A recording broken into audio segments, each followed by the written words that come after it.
Hey guys, we are back. I'm going to be taking questions from you, our listeners, courtesy of your mouthpiece, Zach Graumann. I'm back.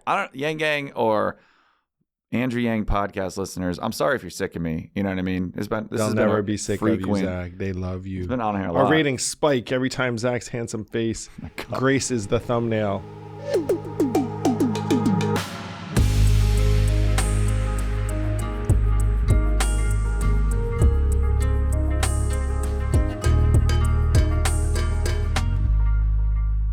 Good to be back, man. Yeah, it's good we got fun. A lot to talk about.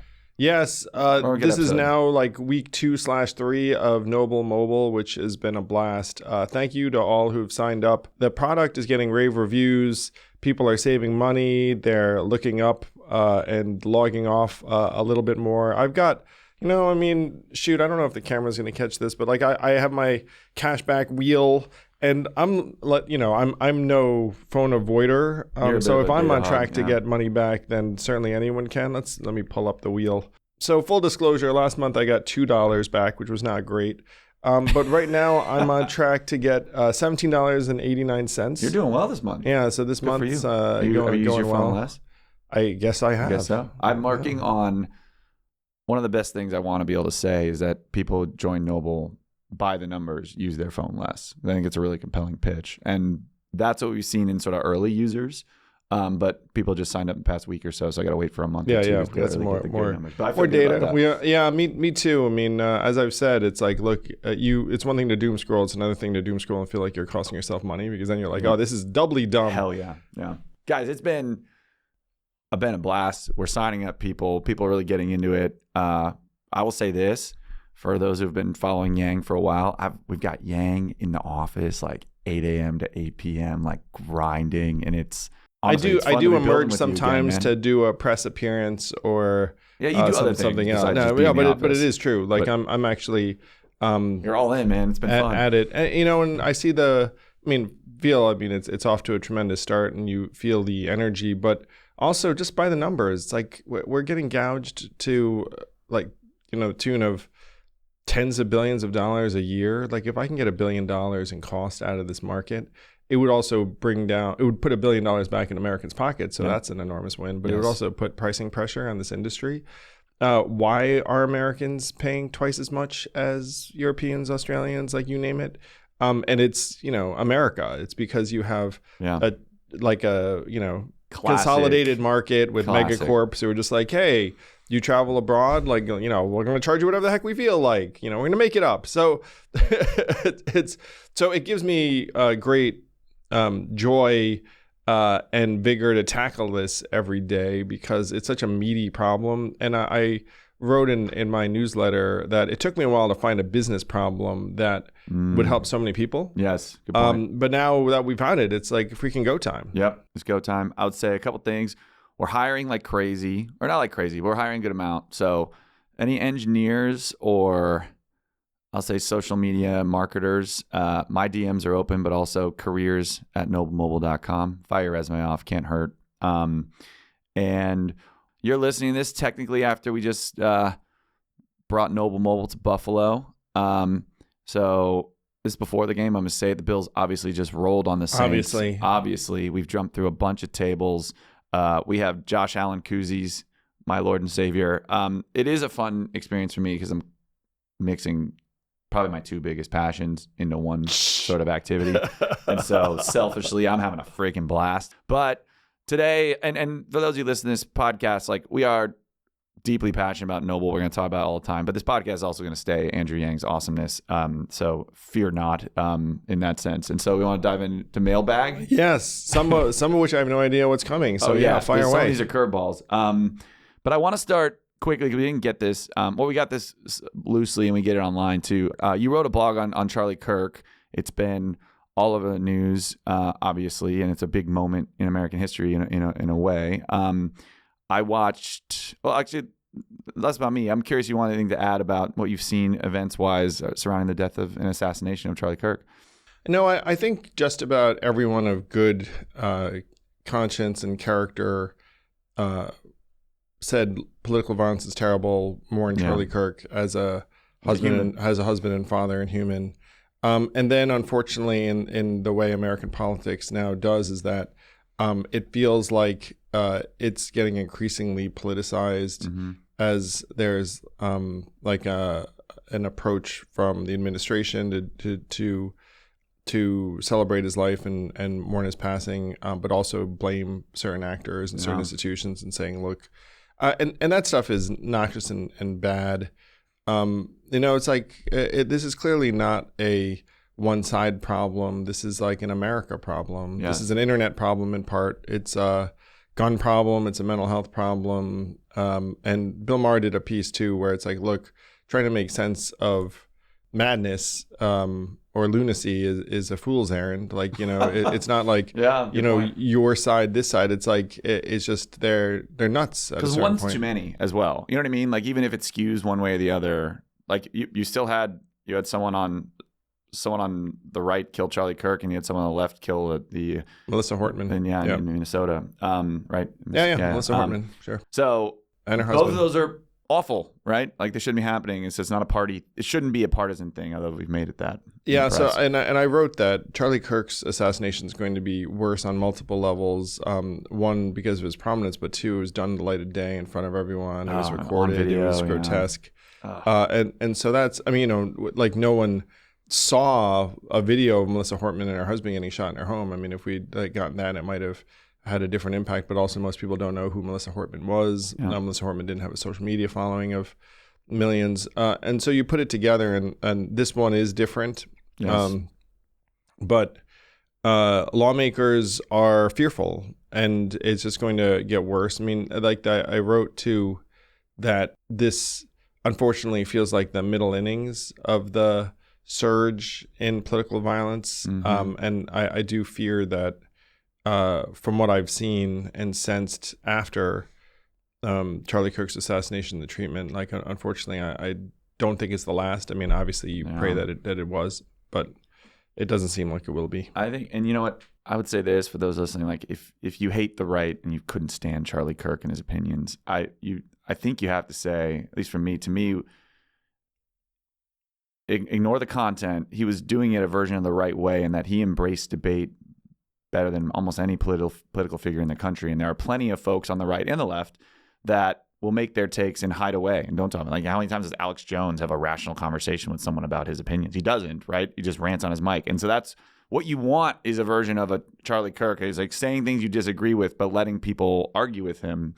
And so that was, I think, sad. Obviously, the whole thing's tragic. But I wish this about the left more often, that they would embrace more debate like this. And so it was a shame. I will say this, and I would encourage everybody listening to do this. I listened, and then I read Erica Kirk, Charlie's wife's speech, and it was moving. It was really powerful. And she basically said a version like, I forgive the killer. And she used an opportunity for grace and love. And it felt to me like, it hit me like, it was like a version of needed leadership in the U.S. that we don't get very often.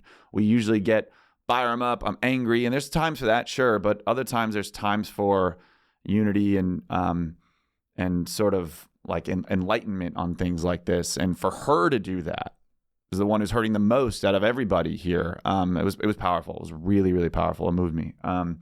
So I would encourage you to watch it. And I read it too, because I think sometimes the emotion get caught up in it. But reading like word for word was really, really, I don't know. Yeah, it was stuck with me. Yeah, I mean, imagine losing the father of your children, your husband, in that way, publicly. And then being able to forgive the assassin days later. Yeah. It really was a wonderful expression. Yeah, and I think something the country needs. We need more forgiveness and grace. Okay, guys, thanks for sending your questions. Just as a reminder, you can always send your questions to mailbag@andrewyang.com. And you can leave us a 30-second voice memo if you want to rant. We do, and we listen to them, and we try and pull them up here. So hopefully you guys who sent them in, you'll hear your stuff. Okay, question for you, Andrew. I want to talk about the minimum wage and the wealth tax. It's kind of a two-part question, but they're sort of the same vein. So I'll start with what Steve asked. He said, look, the minimum wage is $7.25 an hour, or if full-time, about $15,100 a year. Our federal government states that a single person would be in poverty making $15,650 a year. How can a government promoting general welfare allow a minimum wage that doesn't get you there? He says, also, it seems those of high wealth have income sources out of standard income. They amass wealth and utilize tax code to accelerate wealth accumulation. And with that said, why do we still have income-based tax system and not a wealth tax, which truly would be progressive? So twofold of that, minimum wage and wealth tax. Let's unpack. But thank you, Steve, by the way. Yeah, so first, the minimum wage is completely ridiculous and out of step. I mean, if you account for inflation, I think the appropriate figure would be perhaps 3 times higher. Oh, yeah, man. And if you do the math, and I mean, $15K a year is also ridiculous. Yeah. You know, and I mean, that's true no matter what part of the country you live in. Yep. So the federal government is, and as we've gotten deeper into these things, like, you know, I mean, our government has lost the thread in so many ways. I will say that the vast majority of employers are not paying the minimum wage because no one would work for them. No one would work for it. Right. And so the minimum wage has become less and less meaningful on that level because it is so ridiculously out of step. But it's still real. There's still, you know. Yes. But the second part of the question is accurate in terms of like the wealthy people are not working on an hourly basis for their money. It's one of those things where their money makes money when they sleep. Like they bought a house and the house like shot up in value. Like there's a lot of that. Dividends on shares of Verizon stock. I mean, I'm going to use Verizon as a punching bag forever. But like Verizon's paying 6% on their stock. So, you know, rich people just buy lots of Verizon stock and then just get 6% back. Yeah, and then get 6% back. Yeah. So if you wanted to level it out, and you know, like an accountant friend of mine said to me a long time ago, it's like, you know, if you want to encourage labor, why are you taxing it at higher levels than investment income? Like, wouldn't you do it the other way? You know, he was honestly curious, but it was like a fascinating question. I think goes to the heart of what this question is asking is like, why do we somehow valorize investment income by taxing it less, and then punish labor income by taxing it more, especially in an era, as you all know, like I think AI is going to eat a lot of jobs. And so you really should be running away from taxing jobs because you should be encouraging everyone to go out and try and do something productive with the time, make it easier to hire, et cetera, et cetera. So this is an example in my mind of the U.S. just being way, way, way behind the curve, where a lot of the tax code was written back when labor was much more central to how people made money. But now the government wants nothing to do with this because the capital holders control both parties, control policy. And so the last thing they would want to do is like, what, you're going to actually make it harder for me to like make all this money by, you know, just having investment income. Right. I mean, the clearest example of that was the carried interest provision. Oh, yeah. Which was totally bogus. It was that, you know, private equity and hedge fund interest didn't get taxed at the same level as income, even though it really functioned as income. And then they would say, you know, this isn't for us. This is for all the teachers' pension funds that are invested in our funds. Like, don't you want the teachers to get more money? Which, like, also really rang false to me because it's like, look, you know, I mean, like it's, I mean, you're talking about these companies and the hedge fund managers comp, not like the stuff in your funds. And then they also had this great argument, was like, if we got taxed at a normal level, we wouldn't do this work because, you know, it's such hard work, and that we just stop doing it if you taxed us like it was income. And we're like, are you kidding me? Come on. I mean, that's like, so that there were some really, really shoddy arguments for like having the carried interest loophole. So that's like the most egregious example of what this questioner is asking. Yeah. So yes, the U.S. tax code is whack and messed up. Yes, the minimum wage should be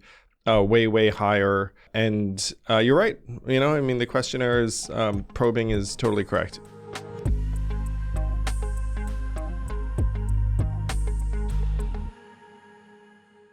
Thank you, listeners. Please make sure to like and subscribe. And if you have any questions, send them to mailbag@andrewyang.com, and we'll do our best to answer them. Thank you.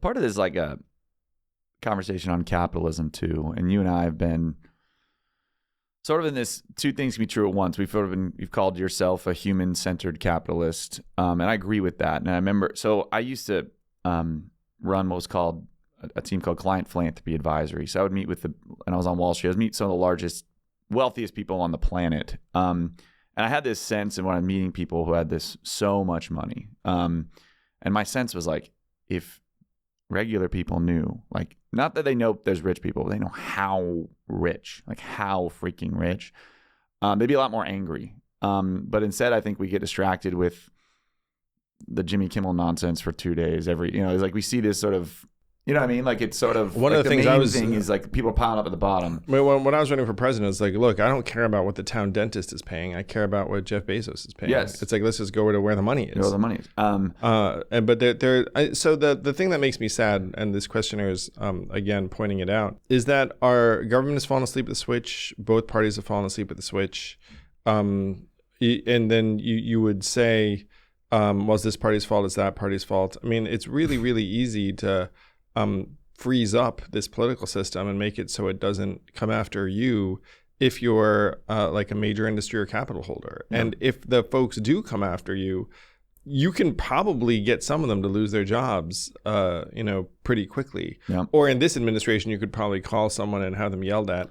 Like that. There's like right now, doing the right thing by the average American is a loser politically if the capital holders are going to be aggrieved. Yes. And that's my big thing. We lose the plot a lot. You know what I mean? And by the way, it's one reason why I'm focused on money so much. Yes. Because it's about the money. Yeah, like to me, it is about the money. It's like, if I can get money in your hands by any means possible, I'm going to do it. Like the biggest victory we've had movement-wise that I've been directly involved in is the permanent child tax credit. For sure. That's going to put tens of billions back into people's hands starting next year. Let's keep going because there's a bunch of good questions. But Steve, thank you for that one. This next question comes from Andrew, who is a PhD. He said, hey, and this is a good one. He said, hi, Andrew. First, let me thank you for being such a change agent and inspiration. Thanks, Andrew. For nice. Human-centered economy and democracy reform. I've been a long-term, monthly, though small, donor to the Forward Party. Thank you, Andrew. Thank you, Andrew. I write as a 39-year-old MIT PhD, ex-BCG, God bless you, tech startup founder/operator and concerned citizen who have spent the last 8 years living and working in Africa on sustainable development and democracy reform from various angles. Wow. Damn, dude. I like humble brags like this. This is good. You're doing good stuff, Andrew. I would welcome any brief thoughts you have on where you suggest concerned young people with experience can focus their time to make a difference these days. Are there any trends, organizations, people you suggest I connect with or anyone connect with? I love this question because it's like, hey, I do want to help. I have some skills.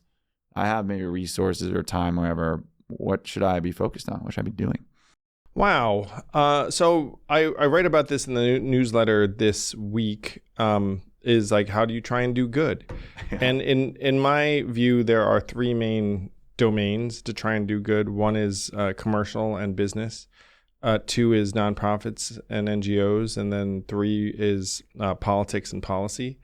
And I think most people kind of gravitate towards one of these three. Mm-hmm. So the first thing to do would be to figure out which of those three, moves you or you're the best fit for, et cetera. And one thing that makes me sad about this era is that some people regard business as not positive. It's evil. Yeah. Yeah. And sometimes it is. No, look, like, are there big businesses that are corrupt? Of course, totally. Like, and we've all seen like narratives and movies to that effect and like a lot of real life. Oh, yeah. And the example I use in my newsletter is like the average restaurant employs a couple dozen people, hopes and dreams of a family, lights up the block, gives you a place to go and eat hopefully delicious food, etc. Like, no one lionizes that family or restaurateur, but we should, especially because that's like a lot of work, you know, and so you can take businesses big and small. And in my mind, a lot of them do great stuff. The best thing I experienced when I was CEO of Manhattan Prep was seeing the operations person start as like a recent college graduate and then get promoted to a manager, then get promoted to a director, and then get raises and bonuses to a point where she could buy a home. And that was freaking awesome, you know, and she deserved every bit of it.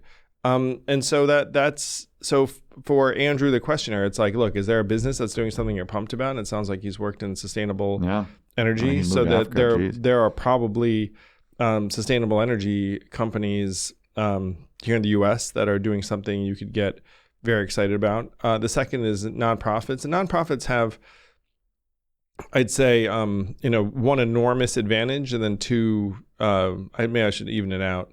I'll go with 2 advantages and 2 disadvantages. So the big advantage is that they can do extraordinarily wholesome work. Yes. That is not marketplace dependent. Yes. And then the second thing is that you generally are around some real well-intended actors experts in these well-intended actions at every level. The drawbacks are that, one, they tend to be resource constrained or resource starved. And 2, because the payers are not the beneficiaries, you can run into some inefficiencies and things that just stretch you in one direction and not the other. For sure. I spent 6.5 years running a nonprofit that I started.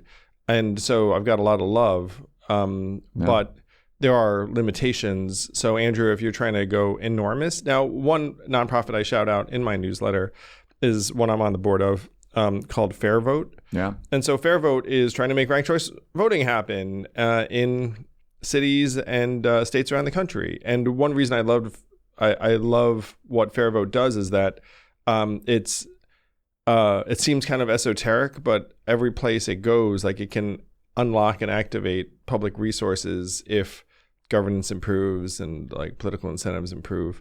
So that's an example of a nonprofit that I was like, ooh, like that. This thing, you know, you can imagine if it's successful, it could have outsized impact. And then the third is, of course, politics, policy, government. Thank you, Andrew, for being a donor at any level to Forward Party. We love that.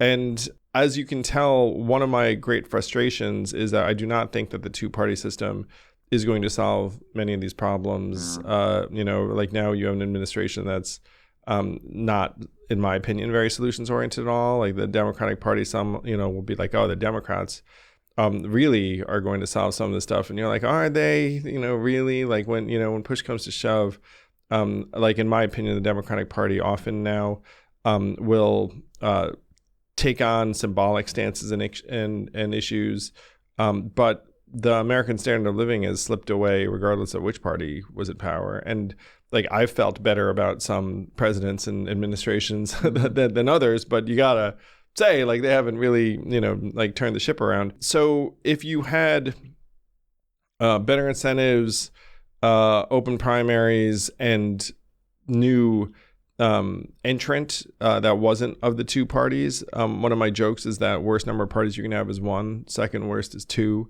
and then third worst would be 3, but 3 would be a lot better than 2 because all of a sudden each side would have some pressure on it to be like, oh, we actually should do something because we can't just blame the other side. I mean, right now when this podcast airs, we're careening towards a government shutdown, and that stuff, like, if you actually distill what's happening here, it's awful.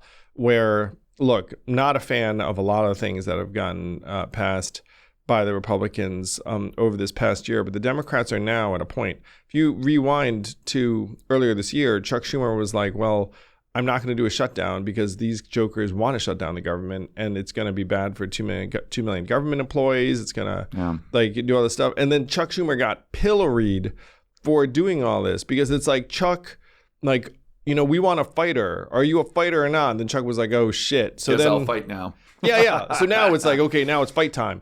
And then they're like, what are we going to ask for? We're going to ask for a restoration of some of the healthcare cuts, which, by the way, I totally agree with. I think the healthcare cuts are noxious and the rest of it. I'm just highly dubious that the Republicans are going to be like, oh, snap, you're going to shut down the government? Sure, we'll like restore these cuts, because the Republicans intrinsically are kind of anti-government. So they'd be like, oh, you guys shut this down.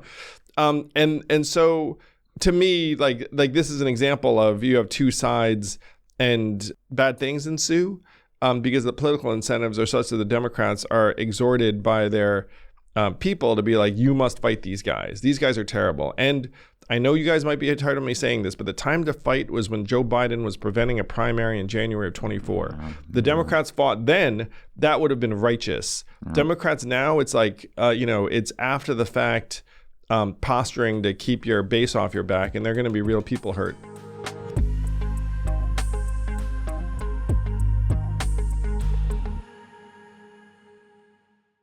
I'm not much of a cook. I enjoy getting my meals. It takes a lot of consideration, and I don't like to think very much. There are a number of things I don't like to do. And when you get a Factor meal, you know it's going to be tasty, healthy. Factor's chef-crafted, dietitian-approved meals are ready to eat. Just heat them up in a few minutes, and you will be eating fresh, healthy food in no time. My favorite is the horseradish encrusted chicken. And I have to say, like, you can tell the meals are healthy even as they taste great. You know that sweet spot? That's what these meals hit. Get started at factormeals.com/yang50off and use code yang50off to get 50% off plus free shipping on your first box. That's code yang50off at factormeals.com/yang50off for 50% off plus free shipping. Factormeals.com/yang50off.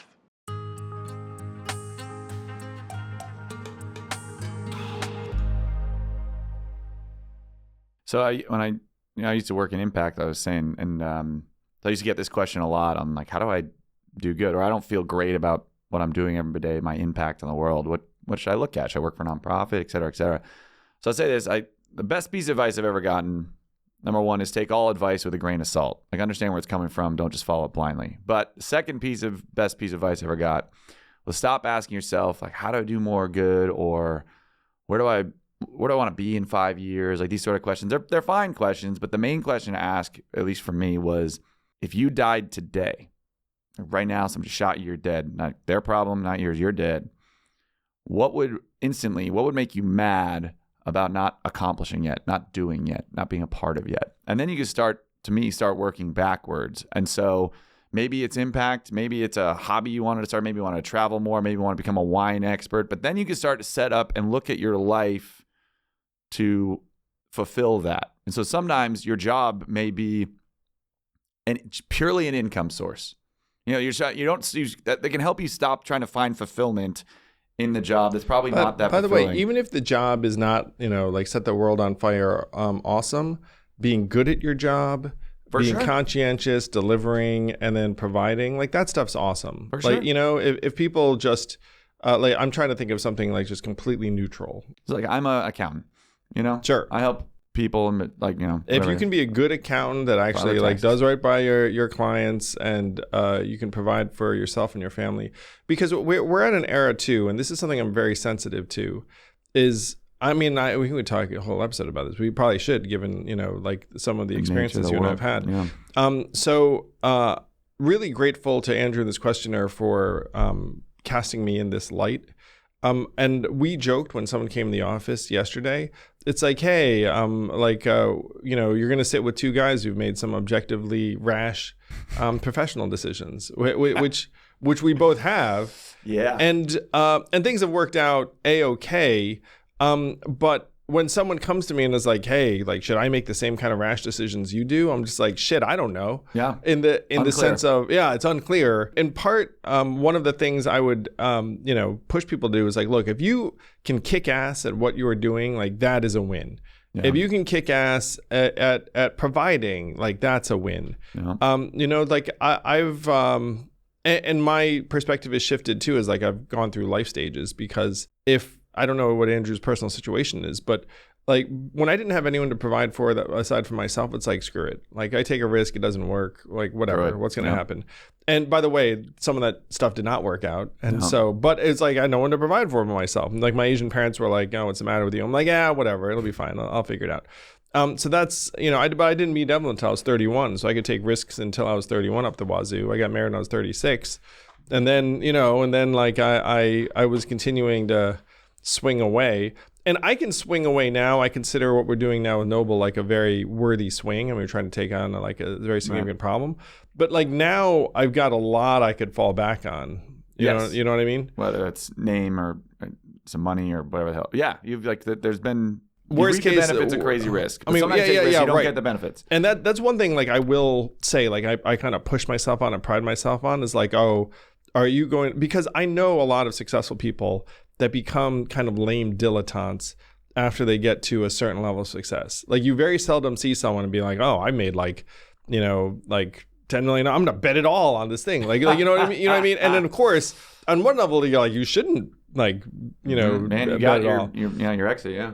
But on the flip side, it's like, what are you doing? It's like if you are, and so I really come to grips saying like, look, if I still consider myself like a capital R, capital P, like real person, like I should be exerting myself, trying, putting enough at risk so it's going to hurt if I fail, and not just be one of these guys like, opining from a perch. Like, I hate that shit. Yeah. But that's how you're wired. You know what I mean? Like that's right for you. I think there's... Yeah. And that's one of the points is like, is that people have to calibrate and figure out like, the level of swing they can take, the level of risk. And the thing that pains me too, Zach, is that like I came of age at a time too where I was like, look, it's going to work out. Shit's going to work out. But, I would say objectively, this is going to be a very weird, shitty time economically for a lot of people. Like AI is going to show up and be like, yeah, your department's gone. And be like, oh, what the fuck do I do now? Yeah. You have an administration, for example, that like, might expunge, an aid program, might do. So there are things that like, there are times when some level of risk aversion is appropriate, I suppose. I mean, I met with some guys at Ford yesterday, and then they were talking about, how the federal government now is like, like going through an enemies list and like like some of those people. So like there are things that are happening that you're just like, like I can understand if someone is like maybe certain risks are not mine to take at like a certain point in time. Like, you gotta respect it. Yeah. I think I have a friend that in his 20s started a company, did pretty well, like made a little bit of money. Now he just like sits on boards, and he joked with me. He's like, the goal of starting a private company is to cash out. Like, you can't get me a part of my cash. He sits on boards and like advises, and he's happy. That's what he's doing now. He's not taking more swings. He's good. I don't think that's right or wrong. That's him. You know what I mean? Like, you are someone that like, I was successful in this. Great. Now what else can I take a risk on? The average person is like, I'm working at a job. It's fine. Maybe I'm good at it. Maybe the money's okay. It's fine. But they're like, I maybe want more out of my life, etc. And that's a hard spot to be in, right? Totally. And especially if you have real responsibility. And the other one is like, I think people should take risks, particularly in their 20s and as young as they can before, to your point. And like, sometimes you take that risk, it doesn't work out. And your resume, your skills might be higher. Like, you've learned more than you ever could have learned in another job. But your resume's worse because you've worked at a flop of a company. I bet, I get it. And so it's tough to broadly give advice here because it's different for everybody, and that's probably the best way to go. You got to do what's right for you. Yeah, though we have gone down like a slightly different, because Andrew, I think, had like a narrower question maybe than what we just answered. Where we were answering about like risk, but it sounds like he is spending his time. Like you're doing stuff that's pretty good, Andrew. And I would say like, it sounds awesome. It's the rock climber things. Like, what's my 5-foot radius? What's my 5-foot world? Like, what can I take care of that can actually, when you're climbing a mountain and you're freaking out, you're like, I don't know where to go. Or like rock climbing, all you can handle is your 5-foot radius. You can only take one step around you. And I think that's pretty good advice too. It's like, you got to do what's good for you and what you can do right now. Yeah. If you're excelling in a position, it doesn't need to be the perfect position. Yes. And there are lots of ways to do good, either personally or professionally, from lots of different places. Yeah.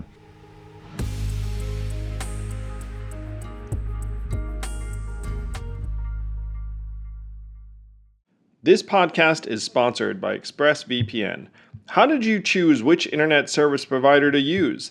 The sad thing is, most of us didn't have much of a choice because ISPs operate a lot like monopolies in the regions that they serve.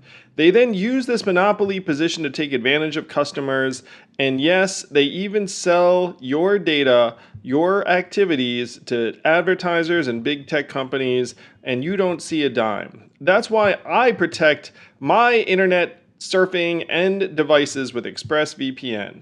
When you use ExpressVPN, it's like a magic portal to a perfectly safe and anonymous internet.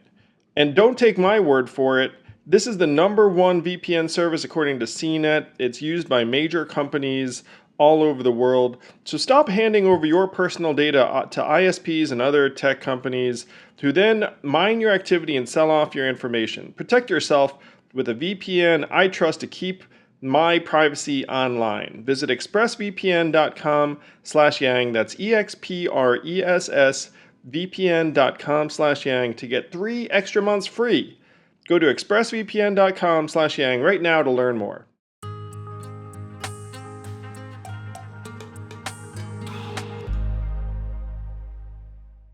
Thank you for that question. Deep question. Let's keep going, bud. Okay, here we go. Hi, Andrew and Zach. This question's from Faye. Thank you, Faye. Appreciate you. And she's got a photo of here in a Yang 2020 shirt and you at one of our, looks like I'm going to guess San Francisco rally. Not sure. Longtime listener here. Your episode questioning the value of billionaires in space and in the broader critique of whether that capital solves real human problems really stuck with me. You pointed out that we put hundreds of millions into issues like hunger without a solution, yet high-risk space ventures get funded.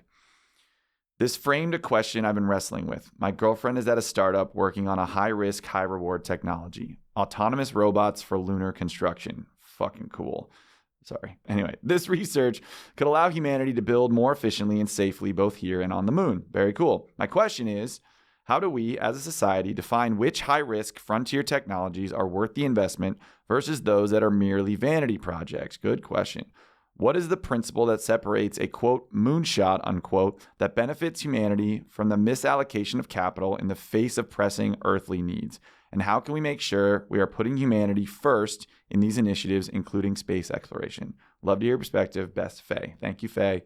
Great question. I love this shit. I love asking you shit like this. What do you think? First, her girlfriend's company sounds awesome. I agree with you. Yeah. I mean, if you had like autonomous building robots on the moon, it sounds like it would work in a remote part of the U.S. Yeah, it might work all over the Marianas place. Trench, like who knows what you're doing? I don't know if they work under pressure like that, but you know what I'm saying. And so, I have a mixed perspective on, let's say, the obvious ones are Jeff Bezos and Elon Musk. It's like, hey, I'm worth tens or hundreds of billions of dollars. What can I do that's that no one else is doing that could advance civilizational technology and like maybe human existence, like go to Mars, go to space. Yeah. And on one level you're like, oh, wouldn't it be better if we fed everybody, we fed everyone, or the government was doing this, and then on the other hand, the government has just become so piss poor at this,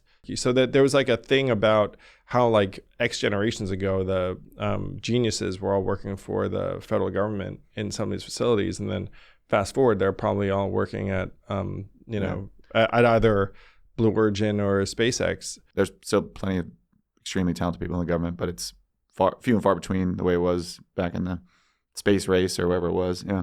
So the resources that are going in that direction do often throw off innovations. You had some examples that people developed the Jaws of Life and Tang and like a bunch of foam and space has led to many innovations. It's like, and I would say this, and I think you agree, is like when you're shooting, it's like the quote, what is like, you shoot for the moon, you end up in the stars. Like when you're trying to push the envelope on one thing, in space in particular, we end up solving a whole bunch of other technical problems in the process. Because you have all these problems you didn't foresee. You're like, oh, how are we going to do this? How are we going to do that? Yeah. So I'm like, there are worse things you could spend your money on than cutting edge tech in space exploration, because there will be advances that benefit a lot of people more broadly. And I at the same time, I think there was probably the quote that is being referred to, like if there are corporeal earthly problems right around me that involve human beings, like I'm personally drawn to those. Yeah. But I do think that I'm actually glad that there are some people taking shots at building settlements on the moon, as your girlfriend's company is, or trying to get us to another planet that could sustain human life in case we screw up this one. Because I mean, honestly, the odds of our screwing up this one are quite material, shall we say? So the fact that this is driven by individuals and not governments and society makes me sad. Yeah. If you had like an enlightened society, they could be like, hey guys, we're going to do this, we're going to do that. I'd be like, yay, that'd be great. And there's been this massive void that then has gotten filled by billionaires with their idiosyncrasies and egos and the rest of it. But as you can tell, like I'm fairly positive on just about every frontier tech investment I've seen, because you learn things. Yeah. Like there's almost no way you won't learn something, and sometimes those benefits will redound to people who have nothing to do with that industry, that company. I'm curious. My gut says I'd rather have space exploration than excessive spending on the military, which is where a lot of our tech innovations come from. Like GPS, for example, was a military government investment, and now you go from GPS in our XYZ SATCOM things in the military to now it's in children's toys. Like the types of that tech trickles down to the consumer sometimes. My opinion, I'm curious thoughts. Like, I just think we can walk and chew gum at the same time. Like, we should be able to invest in technology and reap the benefits from all that, and we should be able to invest in improving our government so that people aren't hungry, or mainly education, healthcare, housing, or like at least on par with the rest of the world. Yeah. I mean, I've always been an enlightened self-interest guy, where it's like, look, like taking care of people makes it a lot easier to innovate, because if you don't take care of people, eventually they're going to be like, what the hell's going on over there? Yeah. And then they'll be like, how are you? That's been my attitude.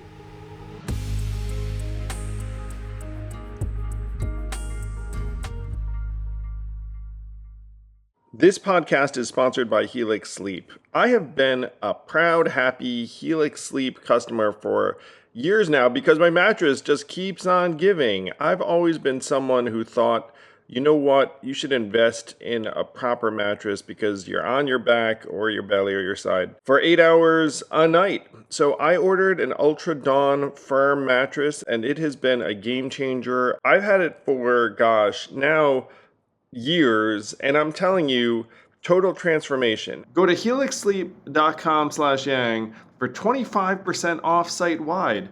That's helixsleep.com/yang for 25% off site-wide. Make sure you enter our show name after checkout so they know we sent you. helixsleep.com/yang.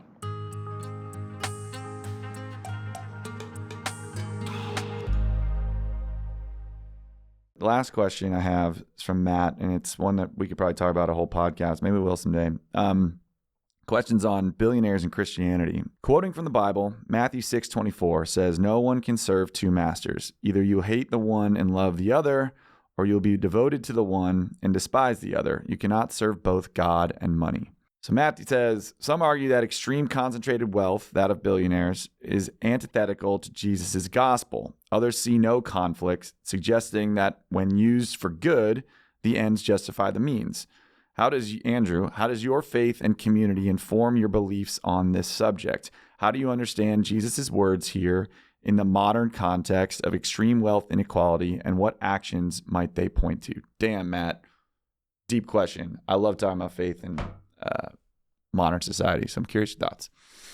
Yeah, I think there was another Bible quote about, it's easier for something very difficult to happen than for a rich man to get to heaven. Camel go through the eye of the needle, yeah, a rich man to go to heaven. Yeah, and so that made me think. I was like, wow, it makes it sound like it's very hard to be moral and rich. Yeah. And more powerful. Yeah.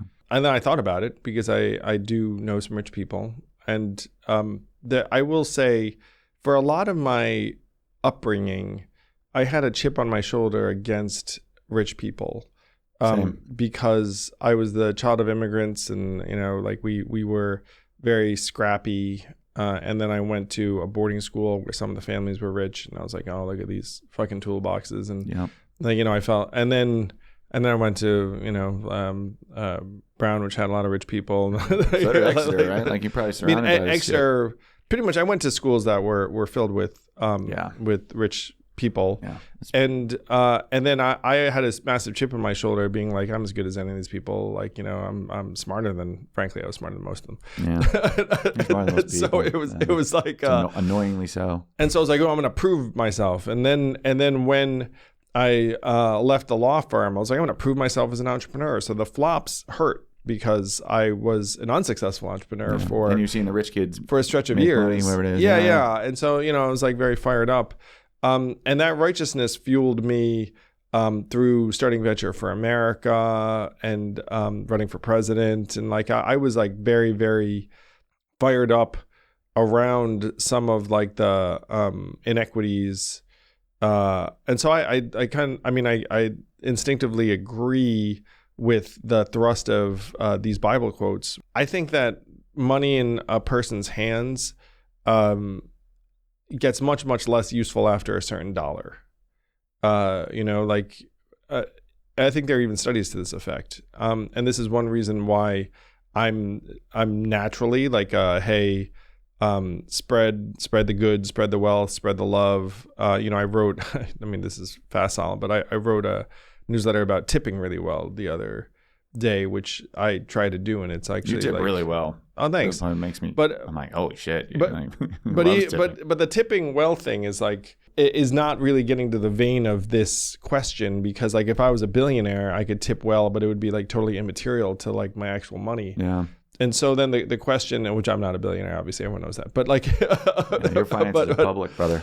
But if I was a billionaire, some people still think weird things. I wish. It was like, this campaign would have a lot more money. Yeah, it'd be dope. Billionaire. Yeah, it'd be great. Flying around a jet instead of the van I'm driving.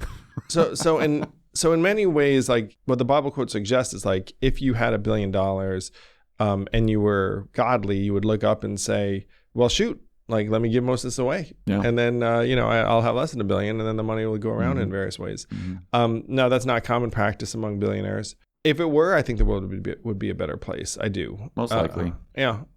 In the world we live in, I've seen some billionaires use their wealth in directions that I kind of enjoy and like. Yeah. And then I've seen probably many more where I was not that enamored with it. Yeah, I don't know if that answers the question, but I do think there is a tug of war in the spirit about money and material possessions and not making too much of them. Yeah, I think that if you could take away a lot of my stuff, and I honestly wouldn't care. But I will say that changes somewhat in the family context. Yeah. Like I used to joke about myself as an Asian cockroach because I just didn't care. But then when you have a wife and kids, then all of a sudden it's cockroach. I'd be like, I'll survive anything. Doesn't matter. Just get me some protein powder. I'll but then you have families with needs and the rest of it. And you're human. You start to like certain things in the lifestyle and then things like that. Like I'm still wired such that like I don't know. You're pretty easy, right? Or just like if I do find myself indulging. And getting soft in my own mind, it's like, oh man, I'm getting soft. It's like you're weird. Like you're like sort of irrationally generous at times, and it's wonderful. So people like being around you. I'll say, so I have a lot of experience in dealing with spending time around the wealthy. Right, I did this for years on Wall Street, and I knew this as a kid, and I've lived it now. I think money it's not particularly good or bad. It's a magnifier. So it's because you have the ability to do more when you have more money. So if you're generous, if you're a generous person, you have a lot of money, you're going to be more generous. That's what's going to happen. But if you're a prick, you're going to be more of a prick when you have more money. And so what happens is like billionaires are actually human beings. And so their human traits, good and bad, get magnified. So it's even the good ones, like their flaws are sort of magnified in this lane too. So you see bad things they're doing as well, and you see good things. I think, and in my experience, I met a ton of wonderful, very rich people and a ton of shitty, very rich people. And sometimes they really earn their money. Sometimes they fell into it. Sometimes it's a hybrid. Most times it's a hybrid. I think, I grew up, I played a lot of hockey growing up, and it's a version of a rich kid sport. It's not tennis or golf, but it's right there. And I remember the kids had all these like sick Bauer hockey helmets that like made your head look cool. And you know, I had the Play It Again Sports version of like this. I remember it was a CCM, like literally a fucking bucket on your head, and I looked like an idiot, and I hated it. Right. But that's what you get forward. And like, to your point on like chip on your shoulder, sure. Right. Does that mean does that make the rich kid like evil or bad? No, it could. Because they have the, you know. I think money's a magnifier, but I also think it does kind of prey on your weaknesses, whatever they are. There's a point. It'll magnify that weakness, right? Yeah. And it's like, if you got a vice and you're really rich, like that vice is going to get worse, you know? You may share it with others. You may spread that vice. When you're rich, people follow you. People see you. So your example, your flaws are on display for others. That's worse, you know? Yeah. But thank you for the question, though. I mean, it's something that I struggle with both personally and also when like I'm around, you know, a really rich person. Typically when I'm around a really rich person, I will confess to you all, I'm like trying to get their money from them to do something. It's true, man. Yeah. And so then it's like, you know, donate to Humanity Forward, donate to Forward, donate to Fairvote, donate to something. Yeah. And so as a consequence, you can imagine I like tend to be pretty nice to them because it's like, you know, like, how else am I going to get them to take some of their money and donate it to something? So I'm around people a lot, and I have goodwill towards them. Yeah. Well, you make a good point though. Like if you're that rich, it's very difficult to hide it. So most people know. And what happens then? They ask you for money. So these people are getting asked for money all the time. Yeah. And that actually starts to warp someone in a way. So that's actually your point. Like the money itself will. More money, more problems. Like it actually does start to cause and skew you a certain way. That's why they should give it all away. Give it whatever the heck. What a question. What a question. I love that stuff. And we could talk about faith and other things and purpose all day. Let's close at this, man. Maybe it's Noble Mobile, which I'm thrilled with. Like what's exciting you right now? Let's leave on a high note. What are you getting excited about this week for the next episode? Yeah, it really is Noble Mobile. I mean, I'm saving over $1,000 a year. The average American would save $500 a year plus. Log off, touch grass, and feel a little bit better about things. If you're on one of the big carriers, this really would be an upgrade. And by the way, like you know, people listening to this were like, you know, it sounds like it might be good, but it's like a pain to switch and the rest of it. It might take you only 5 to 10 minutes. You don't have to talk to Verizon or AT&T or T-Mobile. Like they just, you know, it's like just a setting on your phone. That's something that you don't realize until you do it. And the other thing is that people are worried about, what if the coverage isn't great? What if it doesn't work? We'll give you your money back, and your old carrier will probably cut you a crazy deal. So if you're stressed about money right now, this genuinely is a way you can probably save yourself hundreds of dollars right off the get, whether it's with us or another carrier, because you know, but if you're paying anywhere close to 60, 70, 80, 90, $100, and the average American's paying 83, I was paying well over that. Yeah. Then you really should check out Noble Mobile and keep more of your money and keep more of your sanity. Yeah, honestly, I've been feeling great since I switched. Yeah, it really is. It's like an awesome product. I mean, also, if I find myself doom scrolling, I'm like, I probably should do that. Yeah, you know I mean? Like, it's a nice little back of the mind thing. Like, oh yeah, I probably should do that. Same. I mean, if I can get money back at the end of the month, everyone listening to this definitely can. Because unfortunately, I'm on my phone quite a lot, and you know, I'm I consider myself a textbook example. You probably cut your data use in half, honestly. Yeah, we'll see. Right now. We'll see at the end of the month. We'll see at the end of the month. That's true. I mean, we'll see how it goes. That's true. Maybe we'll be back at $2. You know what I mean? For sure. Anyway, we love you guys. Thank you guys. Appreciate you all.